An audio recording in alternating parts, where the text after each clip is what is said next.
Hello लसो फ्यापुला नमस्ते है सबैजनालाई। हाम्रो चाहिँ यो मन्थलीको चल्ला हालेको।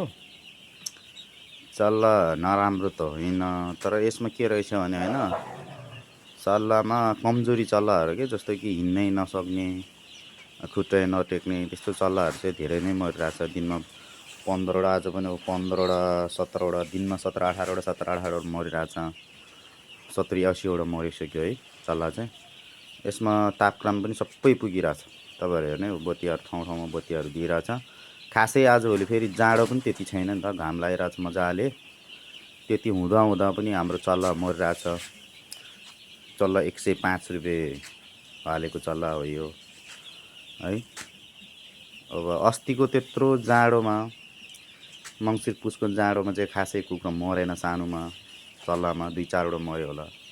अहिले चाहिँ यसरी मरेपछि भनेपछि यसलाई कुनै होइन कुनै समस्या छ चल्लामै। त्यसैले गर्दा हाम्रो साउजीलाई नै हो यो भिडियो चाहिँ है। यो चल्लाहरू चाहिँ के गर्नु पर्यो भनेदेखि, अब चल्ला मरिरहेछ 6-7 दिनसम्म त तपाईँले अब चल्लाको त्यो जति मर्छ त्यो चाहिँ बिहोर्नुपर्ने हुन्छ साउजीले। अब 70-80वटा जति मरिसक्यो होला, हामीले हिसाब गरेर राखेको छु। तपाईँले यति बुझिदिनु पऱ्यो कि अब यो मरेको चल्लाको चाहिँ हामी पैसा दिँदैनौँ, कटाउनु पऱ्यो, मिलाउनु पऱ्यो जसरी हुन्छ। अब यताउता अब कुनै रोग पनि लागेको भन्न मिल्दैन, किनभने अब चल्ला आएको दिनबाटै, आएको दिनमा 20वटा मऱ्यो, 20-22वटा 20-22वटा मरिरहेछ। अब भर्खर आज 4 दिन, 14, 15, 16, 17, 18, 4 दिन पनि राम्रोसँग भएको छैन, 70-80वटा कुखुरा मरिसक्यो।